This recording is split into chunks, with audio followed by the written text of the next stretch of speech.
ರಾಜ್ಯದಲ್ಲಿ ಬ್ಯಾಲೆಟ್ ಪೇಪರ್ದು ಯುದ್ಧ ಪ್ರಾರಂಭವಾಗಿದೆ. ಸ್ಥಳೀಯ ಸಂಸ್ಥೆಗಳಿಗೆ EVM ಬಿಟ್ಟು ಈ ಮತಪತ್ರಗಳನ್ನು ಬಳಸೋಣ ಅಂತ ಸಂಪುಟ ಶಿಫಾರಸು ಮಾಡಿರೋದು ಕೆಸರು ಎರಚಾಟಕ್ಕೆ ಕಾರಣವಾಗಿದೆ. ಸಂಪುಟದ ನಿರ್ಧಾರ ಪ್ರಜಾಪ್ರಭುತ್ವದ ಕಗ್ಗೊಲೆ.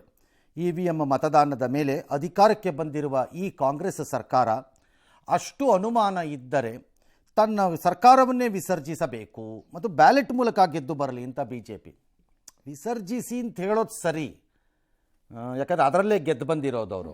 ಅದೇ ಸರಿ ಇಲ್ಲ ಅಂತ ಹೇಳೋದು ಮೂರ್ಖತನದ ಪರಮಾವಧಿ ಕಾಂಗ್ರೆಸ್ನವ್ರದ್ದಿದು, ಆಯ್ತಲ್ಲ. ಆದರೆ ವಿಸರ್ಜನೆ ಆದಮೇಲೆ ಮತ್ತೆ ಬ್ಯಾಲೆಟಲ್ಲಿ ನಡೀಬೇಕು ಎಲೆಕ್ಷನ್ನು, ಮತ್ತೆ EVM ಅಲ್ಲಿ ನಡೆಯೋದಾದರೆ ಅವ್ರು ಯಾಕೆ ವಿಸರ್ಜನೆ ಮಾಡಿ ಬರ್ತಾರೆ? ಅವಕಾಶ ಇಲ್ಲ. ಒಂದು ವೇಳೆ ಸ್ಪೆಷಲ್ ಕೇಸ್ ಆಗಿ ಏನಾದ್ರು ಮೋದಿ ಫೋನ್ ಮಾಡಿ ನಿಮ್ದೊಂದು ಕೇಸನ್ನ ನಾನು ಬ್ಯಾಲೆಟಲ್ಲಿ ಮಾಡ್ಕೊಡ್ತೀನಿ, ಅಸೆಂಬ್ಲಿನ ವಿಸರ್ಜನೆ ಮಾಡಿ ಅಂದರೆ ಆಗ ಮಾಡ್ತೀರಾ ಅಂತ ಸಿದ್ದರಾಮಯ್ಯವ್ರನ್ನ ಯಾರು ಕೇಳಬೇಕು. ಆಗ್ಲೂ ಅದೇ ಒಪ್ಪಿಗೆ ಇರುತ್ತೆ. ಆಗ್ಲೂ ಅದೇ ಇರಬೇಕಲ್ಲ, ಯಾಕಂದ್ರೆ ಬ್ಯಾಲೆಟ್ ಇಸ್ ರಾಂಗ್. ಸಿದ್ದರಾಮಯ್ಯ ಗೆದ್ದಿದ್ದೇ ರಾಂಗ್, ಗೆದ್ದಿರೋದೇ ಮೋಸ. EVM ಒಪ್ಪಲ್ಲ ಅಂದ್ರೆ ಮೋಸ, ಮೋಸದ ಸರ್ಕಾರ ಹಾಗಾದ್ರೆ ಇದು ಅಂತ ಅನ್ಕೋಬೇಕು. ಜೀನಿ ಸ್ಲಿಮ್ ರೆಫರ್ ಮಾಡ್ಬೇಕಾದ್ರೆ ಕಾರಣ ಏನಂದ್ರೆ ವೇಟ್ ಲಾಸ್ ಸಲುವಾಗಿ ನನ್ ಬಾಳ ಜನ ಕೇಳಿದ್ರು. ಫಸ್ಟ್ ನಾನ್ ತಗೊಂಡು ನನಗೆ ರಿಸಲ್ಟ್ ಬಂದ್ಮೇಲೆ ಆಮೇಲೆ ನಾನು ಜೀನಿ ಸ್ಲಿಮ್ ಇನ್ನೊಬ್ಬರಿಗೆ ಪ್ರಿಪೇರ್ ಮಾಡಿದ್ದೆ. ಸುಸ್ತಾಗೋದು ಕಡಿಮೆ ಆಯ್ತು, ವೀಕ್ನೆಸ್ ಅದು ಏನೂ ಇಲ್ಲ, ಪೂರಾ ಹೆಲ್ದಿ ಅದೇನಿ. ವೇಟ್ ಜಾಸ್ತಿ ಇರೋರಲ್ಲಿ ಏನೇ ಡೌಟ್ ಇಲ್ಲದೆ 100% ಬಳಸಬಹುದು. ಪ್ರತಿದಿನ ನಮ್ಮ ಜೀನಿ ಸ್ಲಿಮ್ ನ ಯೂಸ್ ಮಾಡಿ ಯಾವುದೇ ಸೈಡ್ ಎಫೆಕ್ಟ್ ಇಲ್ದಂಗೆ ನೀವು ಸಣ್ಣ ಆಗ್ತೀರಾ. ಬಹಳ ಹದಗೆಟ್ಟೋಗಿದ್ದೀರಪ್ಪ. ಇದಿನ್ ರಿಪೇರಿ ಆಗಕ್ಕೆ ಚಾನ್ಸ್ ಇಲ್ಲ ಈ ದೇಶ. ಎರಡು ಪಕ್ಷಕ್ಕೂ ಸೇರಿಸಿ ಹೇಳಿದ್ದೀನಿ ತಗೊಳ್ಳಿ. ಅಧಿಕಾರ ವ್ಯವಸ್ಥೆ ದುರ್ಬಳಕೆ ಮಾಡ್ಕೊಂಡು ಚುನಾವಣೆ ಗೆಲ್ಲುವ ಹುನ್ನಾರದಲ್ಲಿದ್ದಾರೆ ಡ್ಯಾಶ್ ಡ್ಯಾಶ್ ಡ್ಯಾಶ್ ಅಂತ ಅವ್ರು ಹೇಳಿದ್ದಾರೆ. ಆದರೆ ಅದೇ ಅವ್ರು ಹೇಳೋದು EVM ಬಳಸಿಕೊಂಡು ಅವರು ಗೆಲ್ಲುತ್ತಾರೆ ಹುನ್ನಾರ, ಇವರು ಬ್ಯಾಲೆಟ್ ಪೇಪರ್ ಬಳಸಿಕೊಂಡು ಇವರು ಗೆಲ್ಲುತ್ತಾರೆ ಹುನ್ನಾರ. ಆದರೆ EVM ಸರಿ ಇಲ್ಲ ಅಂತ ಇಲ್ಲಿವರೆಗೂ ಕಾಂಗ್ರೆಸ್ನಲ್ಲಿರೋ ಮೇಲಿಂದ ಕೆಳಕ್ಕಿರೋ ಅತಿ ದೊಡ್ಡ ನಾಯಕನಿಂದ ಲೊಳ ಅನ್ನೋ ನಾಯಕನವರೆಗೆ ಒಬ್ಬನೂ ಪ್ರೂವ್ ಮಾಡೋಕ್ಕಾಗಿಲ್ಲ. ಬರೀ ಬುರುಡ ಬಿಡೋದು ಸುಮ್ಮನೆ ಸುಳ್ಳು. ಸರಿ, BJPಗೆ ಯಾಕೆ ಅಷ್ಟೊಂದು ಆತಂಕ ಅಂತ DK ಶಿವಕುಮಾರ್ ಅವ್ರ ಪ್ರಶ್ನೆ.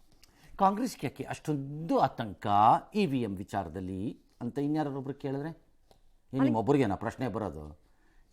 ಈ DK ಶಿವಕುಮಾರ್ಗೆ ನೆಟ್ಟಿಗೆ ರಾಜಕೀಯವಾಗಿ ಯಾರೂ ಪ್ರಶ್ನೆಗೆ ಉತ್ತರ ಕೊಡ್ತಿಲ್ಲ, ತಿರುಗಿಸಿ ಅದಕ್ಕೆ ಅವ್ರು ನಾನು ಹೇಳಿದ್ದೇ ಸರಿ ಅನ್ಕೊಂಡು ಓಡಾಡ್ತಿದ್ದಾರೆ ಅವರು.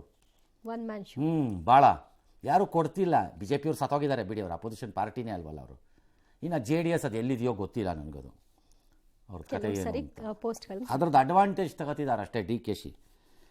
ಇನ್ನೊಂದೆಡೆ ಚುನಾವಣಾ ಆಯೋಗದ ಸಂಗ್ರೇಶಿ ಆಯುಕ್ತರು ಸರ್ಕಾರ ಏನು ಕಾನೂನು ರೂಪಿಸುತ್ತೋ ಅದು ನಾವು ಪಾಲಿಸ್ತೀವಿ ಅಂದಿದ್ದಾರೆ. ಅದು ಸರಿ, ಮತದಾರನಾಗಿ ಇದನ್ನು ಸ್ವಾಗತ ಮಾಡ್ತೀನಿ ಅಂತ ಹೇಳಿದ್ದಾರೆ. You are wrong. Somebody should send them a notice. Election commissioner ಆಗಿ ಮತದಾರನಾಗಿ ನಾನು ಸ್ವಾಗತ ಮಾಡ್ತೀನಿ ಬ್ಯಾಲೆಟ್ ಪೇಪರ್ನ ಅಂದರೆ ನೀವು EVMನಲ್ಲಿ ನಿಮಗೆ ವಿಶ್ವಾಸವಿಲ್ಲ ಅಂತ ಅರ್ಥ. ಇವರು ಅನುಮಾನಿಸ್ತಿದ್ದಾರೆ. ವೈಯಕ್ತಿಕ ವಿಶ್ವಾಸ ಇಲ್ಲದಿದ್ದಾಗ ಅಧಿಕಾರಿಯಾಗಿ ಆ ಕೆಲಸವನ್ನು ನೀವು ನಿರ್ವಹಿಸಿದ್ದರೆ ಅದು ಮಹಾಪಾಪ ಮತ್ತು ತಪ್ಪು. ಹಾಗಾಗಿ ನಿಮ್ಮ ಮೇಲೆ ಯಾಕೆ ಕೇಸ್ ಹಾಕಬಾರ್ದು, ಅವ್ರ ಕ್ರಮ ತಗೋಬಾರ್ದು ಅಂತ ಯಾರು ಒಬ್ಬರು ನೋಟಿಸ್ ಕೊಡಿ ಇವರಿಗೆ. ಅಥವಾ ಸ್ವಾಗತ ಮಾಡ್ತೀನಿ ಬ್ಯಾಲೆಟ್ ಪೇಪರ್ ಅಂದರೆ ಹಿಂದಿದ್ದ ವ್ಯವಸ್ಥೆಯಲ್ಲಿದ್ದ ಸಮಸ್ಯೆ ಏನು ವೈಯಕ್ತಿಕವಾಗಿ ಅನ್ನೋದನ್ನು he should explain it. Or somebody should file a case against this man. You have no business. ಬೇರೆ ಯಾರು ಹೇಳಿದ್ರೆ ನಾನು ಕೇಳ್ತಿರ್ಲಿಲ್ಲ ಇದನ್ನೆಲ್ಲ. ಚುನಾವಣಾ ಆಯುಕ್ತರಾಗಿ ಆಡಿರೋ ಮಾತುಗಳದ್ದು ಆಡಿದ್ರೆ ಈಗ ಕೇಳಿಸ್ಕೋತೀನಿ ಇನ್ನೊಂದು ಸರಿ. Somebody should file a case against him. Yes. ಸಚಿವ ಸಂಪುಟ ನಿರ್ಣಯವನ್ನ ತೆಗೆದುಕೊಂಡಿದ್ದಾರೆ. ಇದೊಂದು ರೀತಿ ಪ್ರಜಾಪ್ರಭುತ್ವದ ಕಗ್ಗೊಲೆ. ಇವತ್ತು ದೇಶದ ಜನತೆಗೆ ಇವತ್ತು EVM ಬಗ್ಗೆ ವಿಶ್ವಾಸ ಹೋಗಿಲ್ಲ, ಕಾಂಗ್ರೆಸ್ ಪಕ್ಷದ ಬಗ್ಗೆನೇ ಇವತ್ತು ವಿಶ್ವಾಸ ಹೋಗಿದೆ. ನಿಮ್ಮ 136 ಶಾಸಕರನ್ನ ರಾಜೀನಾಮೆ ತೆಗೆದುಕೊಳ್ಳಿ. ಯಾರು 9 ಜನ ಸಂಸದರು ಗೆದ್ದಿದ್ದಾರೆ ಅವರ ರಾಜೀನಾಮೆಯನ್ನು ಕೂಡ ತೆಗೆದುಕೊಳ್ಳಿ. ತಾಕತ್ತಿದ್ರೆ ಚುನಾವಣೆ ಎದುರಿಸಲಿ ಮತ್ತೆ ರಾಜ್ಯದಲ್ಲಿ. ಇದು ಕಾಂಗ್ರೆಸ್ ಪಕ್ಷ ದಿವಾಳಿತನವನ್ನ ತೋರಿಸುತ್ತೆ. ರಾಹುಲ್ ಗಾಂಧಿ ಅವರು 2 ಕಡೆ ನಿಂತಿದ್ರು, ಒಂದು ವಯನಾಡು, ಇನ್ನೊಂದು ಅಮೇಥಿ. ವಯನಾಡಲ್ಲಿ ಗೆದ್ದಿದ್ದು ಕೂಡ EVM ಮುಖಾಂತರ, ಅಮೇಥಿಲಿ ಗೆದ್ದಿದ್ದು ಕೂಡ EVM ಮುಖಾಂತರ. ಅರೆ ಅಮೇಥಿಲಿ ನಾವು ಸೋತೋ ತಕ್ಷಣ EVM ಮೇಲೆ ನಾವು ದೂರ್ಲಿಲ್ಲ. ನಾವು ಎಲೆಕ್ಟ್ರಾನಿಕ್ ವೋಟಿಂಗ್ ಮಿಷಿನ್ ಬಂದ ಮೇಲೆ ಕಾಂಗ್ರೆಸ್ ಪಕ್ಷ 2 ಬಾರಿ ಕೇಂದ್ರದಲ್ಲಿ ಆಯ್ಕೆಯಾಗಿದೆ, ಮತ್ತೆ ಹಲವಾರು ರಾಜ್ಯಗಳಲ್ಲಿ ರಾಜ್ಯ ಸರ್ಕಾರನ ಹಿಡಿದಿದೆ. ಕಾಂಗ್ರೆಸ್ ಪಕ್ಷದಲ್ಲಿ ಸತ್ಯವನ್ನ ಮಾತಾಡೋದು ಅಪರಾಧ. ಮಾಡಬೇಕು ಅಂತಕ್ಕಂಥದ್ದು ನಮ್ಮ ಉದ್ದೇಶ. ನಮ್ಮ ಅನುಭವದ ಮೇಲೆ ನಾವು ಒಂದು ತೀರ್ಮಾನ ಮಾಡಿದ್ದೀವಿ. ಕರ್ನಾಟಕ ಸರ್ಕಾರದ ಒಂದು ತೀರ್ಮಾನ. ಬಿಜೆಪಿಗೆ ಯಾಕೆ ಆತಂಕ? ಸ್ಥಳೀಯ ಸಂಸ್ಥೆ ಚುನಾವಣೆ ನಡೆಸ ರಾಜ್ಯ ಚುನಾವಣಾ ಆಯೋಗದ ಆಯುಕ್ತನಾಗಿ ಏನು ರಾಜ್ಯ ಸರ್ಕಾರ ನಿರ್ಣಯ ತೆಗೆದುಕೊಂಡಿದೆಯೋ ಅದನ್ನು ನಾನು ಕೂಡ ಸ್ವಾಗತಿಸುತ್ತೇನೆ. ಸರ್ಕಾರ ಕಾಯ್ದೆ ರೂಪದಲ್ಲಿ ತಂದಂಥ ನಿಯಮಾವಳಿಗಳನ್ನು ನಾವು ಪಾಲಿಸಬೇಕಾಗ್ತದೆ. ಬ್ಯಾಲೆಟ್ ಪೇಪರ್ ಮುಖಾಂತರ ಮಾಡುವುದು ನಮಗೇನು ಹೊರೆಯಾಗುವುದು. 12 ಗಂಟೆ ಆಗುವಂಥ ಫಲಿತಾಂಶ ಇನ್ನೊಂದು 2 ತಾಸು ಆಗುತ್ತೆ. ಆಗಲಿ, ಏನು ತಪ್ಪಾಯಿತು? ಪೂರ್ತಿ ಅವ್ರು ನಾನು ಅದನ್ನು ಸ್ವಾಗತಿಸ್ತೀನಿ ಬ್ಯಾಲೆಟ್ ಅಂತ ಹೇಳ್ದಂಗಿಲ್ಲ. ಸರ್ಕಾರ ತಂದಿರೋ ಆದೇಶವನ್ನು ಅದು ಸರಿ ಇದೆ, ಅವ್ರು ಹೇಳಿದ್ದು ಸರಿ ಇದೆ. ಅದು ಯಾವುದು ಸರ್ಕಾರ ಆದೇಶ ತಂದ್ರೆ ನಾವು ಪಾಲನೆ ಮಾಡೋದು, ಅದು ಒಬ್ಬ ಆಫೀಸರ ಕರೆಕ್ಟ್ ಇದೆ.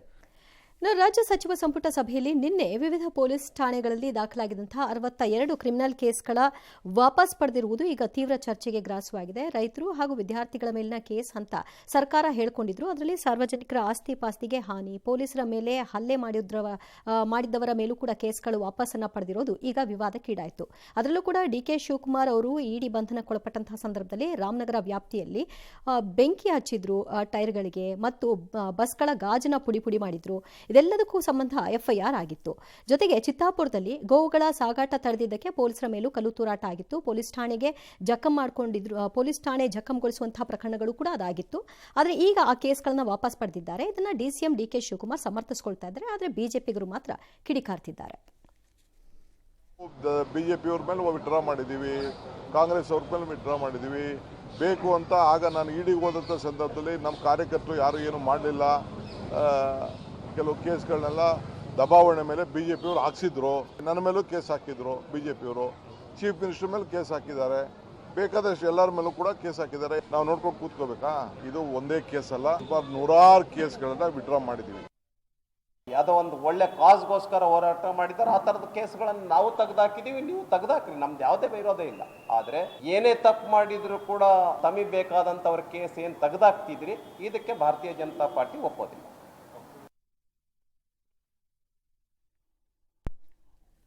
ಆಯ್ತು, ಮುಂದುವರಿಸಿ. ಡಿಕೆ ಬೆಂಬಲಿಗರ ಮೇಲಿನ ಕೇಸ್ಗಳು ಯಾವ್ಯಾವ ವಾಪಸ್ ಪಡೆದಿದ್ದಾರೆ ಅಂತ ನೋಡೋದಾದ್ರೆ, ಡಿಕೆ ಶಿವಕುಮಾರ್ ಇಡಿ ಬಂಧನಕ್ಕೆ ಒಳಪಟ್ಟಂತಹ ಸಂದರ್ಭದಲ್ಲಿ ಪ್ರತಿಭಟನೆ ಆಗಿತ್ತು.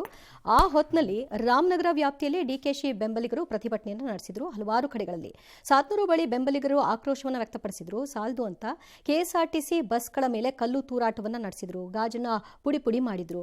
ಬಸ್ಗಳಿಗೆ ಬೆಂಕಿ ಹಚ್ಚಿ ಆಕ್ರೋಶವನ್ನು ಕೂಡ ಹೊರಹಾಕಿದ್ರು. ಆ ಸಂಬಂಧಿತವಾಗಿ ಕೇಸ್ಗಳಾಗಿತ್ತು. ಈಗ ಅದೆಲ್ಲವನ್ನು ಕೂಡ ವಾಪಸ್ ಪಡೆದಿದ್ದಾರೆ.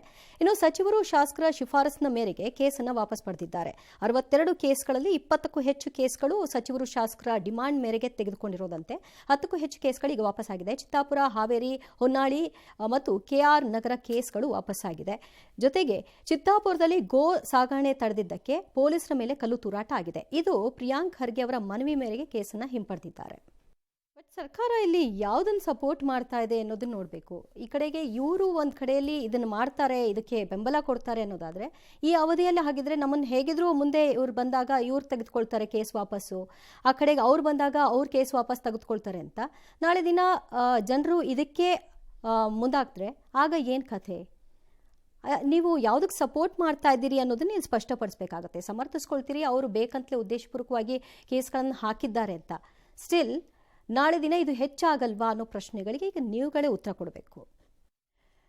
ಬಿಡದಿ ಟೌನ್ಶಿಪ್ ಕೈ ಬಿಡುವಂತೆ ರಾಮನಗರದಲ್ಲಿ ರೈತರು ಪ್ರತಿಭಟನೆ ನಡೆಸ್ತಾ ಇದ್ದ ವೇಳೆ ಸ್ಥಳಕ್ಕೆ ಧಾವಿಸಿದ ಡಿಸಿಎಂ ಡಿಕೆ ಶಿವಕುಮಾರ್ ಅವರು ಆಡಿರುವಂತಹ ಮಾತುಗಳು ಈಗ ಮತ್ತೊಂದು ವಿವಾದಕ್ಕೆ ಕಾರಣವಾಗ್ತಾ ಇದೆ. ಹೋರಾಟ ಮಾಡಿ ರಾಜಕೀಯ ಮಾಡಬೇಡಿ ಅಂತ ಸಿಡಿಮಿಡಿಗೊಂಡ್ರು. ಡಿಕೆಶಿ ರೈತರ ವಿರುದ್ಧ ಗರಂ ಆಗಿದ್ದನ್ನು ವಿಪಕ್ಷಗಳು ಖಂಡಿಸಿವೆ. ಡಿಕೆಶಿ ಅವರೇ, ನೀವು ರೈತರ ಬಗ್ಗೆ ಮಾತನಾಡುವಾಗ ಎಚ್ಚರ ಇರಲಿ ಅಂತ ವಿಪಕ್ಷ ನಾಯಕ ಅಶೋಕ್ ಎಕ್ಸ್ನಲ್ಲಿ ಪೋಸ್ಟ್ ಮಾಡಿದ್ರು. ಇನ್ನು ಮಾಜಿ ಡಿಸಿಎಂ ಅಶ್ವಥ್ ನಾರಾಯಣ್ ಕೂಡ ಮಾತನಾಡಿದ್ರು. ಬೆದರಿಸಿ ಹೆದರಿಸುವುದನ್ನು ಬಿಟ್ಟು ರೈತರ ಸಮಸ್ಯೆ ಬಗೆಹರಿಸಿ, ದಬ್ಬಾಳಿಕೆ ಒಳ್ಳೆಯದಲ್ಲ ಅಂತ ಟಾಂಗ್ ಕೊಟ್ಟಿದ್ದಾರೆ. ಇನ್ನು ಎಂಎಲ್ಸಿ ರವಿಕುಮಾರ್ ಮಾತನಾಡಿ ಕರ್ನಾಟಕದಲ್ಲಿ ರೈತರನ್ನ ಒಕ್ಕಲೆಬ್ಬಿಸುವ ಕೆಲಸ ಸರ್ಕಾರ ಮಾಡ್ತಾ ಇದೆ ಅಂತ ಆರೋಪಿಸಿದ್ರು. ರೈತರನ್ನ ಮನವೊಲಿಸಿ ಜಮೀನು ಪಡೀರಿ, ಇಲ್ಲದಿದ್ರೆ ರೈತರ ಜೊತೆಗೂಡಿ ನಾವು ಹೋರಾಟ ಮಾಡಬೇಕಾಗುತ್ತೆ ಅಂತ ಎಚ್ಚರಿಸಿದ್ದಾರೆ. ಇನ್ನು ಬಿಜೆಪಿ ಟೀಕೆ ಬೆನ್ನಲ್ಲೇ ಡಿಸಿಎಂ ಡಿಕೆ ಶಿವಕುಮಾರ್ ಇದನ್ನ ಸಮರ್ಥನೆ ಮಾಡಿಕೊಂಡ್ರು.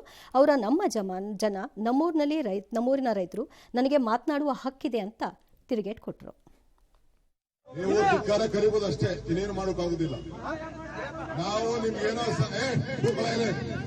ನೀನು ಒಬ್ಬನೇ ಎಲ್ಲ ಕಂಡಿರೋನು. ಏನ್ ರೈತರ ಪರ ರಾಜಕಾರಣ ಮಾಡಕ್ಕೆ ನೀನು ರಾಜಕಾರಣ ಮಾಡ್ಕೋ, ಯಾರು ಬೇಡ ಅಂತಂದ್ರೆ. ನಾನು ಹೇಳ್ತಾ ಇದ್ದೀನಿ ಕೇಳಿ, ಗೌರವ ಕೊಟ್ಟು ಇಲ್ಲಿ ಬಂದು ನಿಂತ್ಕೊಂಡು ಮಾತಾಡ್ತಾ ಇದ್ದೀನಿ. ಈ ಹೆದರಿಕೆಗೆ ಇದಕ್ಕೆ ನನ್ನ MLA ನೀನು ಅವಮಾನ ಮಾಡಿ ಎದುರುಗಡೆ ಮಾತಾಡಿದ್ರೆ ನಾನು ಇಲ್ಲಿಂದ ಒಯ್ದಾಗ್ತೀನಿ. ನೀವೇನ್ ಬೇಕಾದ್ರೂ ಮಾಡ್ಕೊಳ್ಳಿ. ನೀವು ಧಿಕ್ಕಾರ ಕರಿಬಹುದು ಅಷ್ಟೇ, ಇನ್ನೇನು ಮಾಡೋಕ್ಕಾಗುದಿಲ್ಲ. 2013 ಲ್ಯಾಂಡ್ ಅಕ್ವಿಷನ್ ಆಕ್ಟ್ ಅನ್ನ ಏನು ಕೇಂದ್ರ ಸರ್ಕಾರದಿಂದ ತಂದಿದ್ರು ಅಂದಿನ UPA ಸರ್ಕಾರ, ಈ ರಾಜ್ಯ ಸರ್ಕಾರದಲ್ಲಿ ಯಾಕೆ ಅನುಷ್ಠಾನ ಮಾಡ್ತಿಲ್ಲ? ಮಾಡಲಿ, ಅನುಷ್ಠಾನ ಮಾಡಲಿ, ರೈತರಿಗೆ ನ್ಯಾಯ ಕೊಡಲಿ. ಏಕಾಏಕಿ ಈ ದಬ್ಬಾಳಿಕೆ ಮಾಡೋವಂಥದ್ದು ಒಳ್ಳೇದಲ್ಲ. ಒಳ್ಳೆ ಉದ್ದೇಶ ಇಟ್ಕೊಂಡು ನಾವು ಪ್ರಗತಿನ ಮಾಡಬೇಕು, ಅಭಿವೃದ್ಧಿಯನ್ನು ಮಾಡಬೇಕಾಗಿದೆ. ಅಭಿವೃದ್ಧಿಯಲ್ಲಿ ಪಾಲು ಆ ರೈತರಿಗೂ ಸಿಗಬೇಕು. ವಿಶ್ವಾಸಕ್ಕೆ ತಗೊಳ್ಳಿ, ರೈತರಿಗೆ ನ್ಯಾಯನೂ ಸಿಗಬೇಕು. ಒಕ್ಕಲೆಬ್ಬಿಸ್ತಕ್ಕಂಥ ಕೆಲಸವನ್ನ ಸರ್ಕಾರ ಮಾಡ್ತಾ ಇದೆ. ಇಂಡಸ್ಟ್ರಿಗೆ ವಿರುದ್ಧವಾಗಿ ಭಾರತೀಯ ಜನತಾ ಪಾರ್ಟಿ ಇಲ್ಲ. ಆದರೆ ಇಂಡಸ್ಟ್ರಿಗೆ ಜಾಗ ತೆಗೆದುಕೊಳ್ಳಬೇಕು ಅನ್ನುವಂಥ ನೆಪದಲ್ಲಿ ರೈತರು ವಿರುದ್ಧವಾಗಿದ್ರೂ ಕೂಡ ಆ ಜಮೀನನ್ನು ಸ್ವಾಧೀನ ಅವರೆಲ್ಲ ಯಾವ ಪಾರ್ಟಿರು, ಯಾವ ಬಾವುಟ ಹಾಕೊಂಡಿದ್ರು, ಯಾವ ಫ್ಲಾಗ್ ಹಾಕೊಂಡಿದ್ರು ನನಗೆಲ್ಲ ಗೊತ್ತಿದೆ. ನನಗೆ 82% ಜನ ನಮ್ದೇನು ಅಬ್ಜೆಕ್ಷನ್ ಇಲ್ಲ ಅಂತ ಕೊಟ್ಟಿದ್ದಾರೆ. 18% ವಿರೋಧ ಮಾಡ್ತಾ ಇದ್ದಾರೆ. ಒಳ್ಳೆ ರೇಟನ್ನು ಕೊಟ್ಟಿದ್ದೀನಿ. ನಾನು ಜಾಸ್ತಿ ಯಾಕೆ ಕೊಡೋಕ್ಕಾಗಲ್ಲ ಅಂತಂದರೆ ಇಡೀ ರಾಜ್ಯಕ್ಕೆ ಮಾದರಿ ಮಾಡಬೇಕಾಗ್ತದೆ. ಯಾವ ಕಾರಣಕ್ಕೂ ಸುಪ್ರೀಂ ಕೋರ್ಟು ಫೈನಲ್ ಡಿಸಿಷನ್ ಆಗಂಟ 1 ಎಕರೆ ಕೂಡ ನಾವು ಮಾಡೋಕ್ಕಾಗಲ್ಲ. ಕೋರ್ಟಿಂದ ಏನು ಬೇಕಾದ್ರೂ ಮಾಡ್ಕೊಂಡು ಬರಲಿ, ನಾವಂತೂ ನಮ್ಮ ಸರ್ಕಾರದಲ್ಲಿ ನಾವು ಮಾಡೋಕ್ಕಾಗಲ್ಲ. ಇನ್ನು ಈದ್ ಮಿಲಾದ್ ಹಿನ್ನೆಲೆಯಲ್ಲಿ ಬೆಂಗಳೂರಿನ ಅರಮನೆ ಮೈದಾನದಲ್ಲಿ ಅಂತಾರಾಷ್ಟ್ರೀಯ ಮಿಲಾದ್ ಉನ್ ನಬಿ ಎಂಬ ಹೆಸರಿನಲ್ಲಿ ಸಮಾವೇಶವನ್ನು ಆಯೋಜನೆ ಮಾಡಲಾಗಿದೆ. ಕಾರ್ಯಕ್ರಮವನ್ನು ಟೋಪಿ ಧರಿಸಿ ಸಿಎಂ ಸಿದ್ದರಾಮಯ್ಯನವರು ಉದ್ಘಾಟನೆ ಮಾಡಿದರು. ಇಸ್ಲಾಂ ಅಂದರೆ ಶಾಂತಿ, ಮಹಮ್ಮದ್ ಪ್ರವಾದಿ ಅಂದರೆ ಶಾಂತಿ ದೂತ ಅಂದರು. ಇದಕ್ಕೂ ಮುನ್ನ ಕಾರ್ಯಕ್ರಮದ ಸಿದ್ಧತೆ ಪರಿಶೀಲಿಸಿದಂತಹ ಸಚಿವ ಜಮೀರ್ ಕೇಸರಿ, ಬಿಳಿ, ಹಸಿರು ಬಣ್ಣದ ಫ್ಲಾಗ್ಗಳನ್ನು ಪರಿಶೀಲನೆ ಮಾಡಿದರು. ಇನ್ನು ಪ್ರವಾಸಿ ವೀಸಾದಡಿ ಸೌದಿ ಅರೇಬಿಯಾ, ಇರಾಕ್, ಯಮನ್ನಿಂದ ಧರ್ಮಗುರುಗಳಿಗೆ ಆಗಮನವಿತ್ತು. ಕಾರ್ಯಕ್ರಮದಲ್ಲಿ ಭಾಗವಹಿಸದಂತೆ ಈಗಾಗಲೇ ಪೊಲೀಸರು ನೋಟಿಸ್ ಕೂಡ ಕೊಟ್ಟಿದ್ದರು. ಹಾಗಾಗಿ ಅವರೆಲ್ಲರೂ ಕೂಡ ವಾಪಸ್ ಆಗಿದ್ದಾರೆ. ಸುಮಾರು 500ಕ್ಕೂ ಹೆಚ್ಚು ಪೊಲೀಸರ ನೇತೃತ್ವದಲ್ಲಿ ಬಿಗಿ ಭದ್ರತೆಯನ್ನು ಕೂಡ ಕಲ್ಪಿಸಲಾಗಿದೆ. ರಾಜ್ಯದ ಎಲ್ಲ ಮುಸ್ಲಿಂ ಬಾಂಧವರಿಗೆ ಈದ್ ಮಿಲಾದ್ ಉನ್ ನಬಿ ಹಬ್ಬದ ಆರ್ಥಿಕ ಶುಭಾಶಯಗಳು. ಮೊಹಮ್ಮದ್ ಪ್ರವಾದಿಯವರು ಅವರು ಹುಟ್ಟಿ 1500 ವರ್ಷಗಳು ಆಗಿದವೆ. ಮಾನವ ಇತಿಹಾಸದಲ್ಲಿ ಪ್ರವಾದಿಯವರ ಬೋಧನೆಗಳು ಅನೇಕ ಕ್ರಾಂತಿಕಾರಿಕ ಬದಲಾವಣೆಗಳನ್ನ ಸಮಾಜದಲ್ಲಿ ಮಾಡಿದ್ದಾವೆ. ಇಸ್ಲಾಂ ಅಂದರೆ ಶಾಂತಿ, ಮೊಹಮ್ಮದ್ ಪ್ರವಾದಿ ಅಂದ್ರೆ ಶಾಂತಿ ದೂತ. ಹೇಗೆ 12ನೇ ಶತಮಾನದಲ್ಲಿ ಬಸವಣ್ಣವರು ಸಮಾಜ ನಿರ್ಮಾಣ ಆಗಬೇಕು ಅಂತ ಹೇಳಿ ಪ್ರಯತ್ನವನ್ನು ಮಾಡಿದ್ರು, ಅದೇ ರೀತಿಯಲ್ಲಿ ಮೊಹಮ್ಮದ್ ಪ್ರವಾದಿ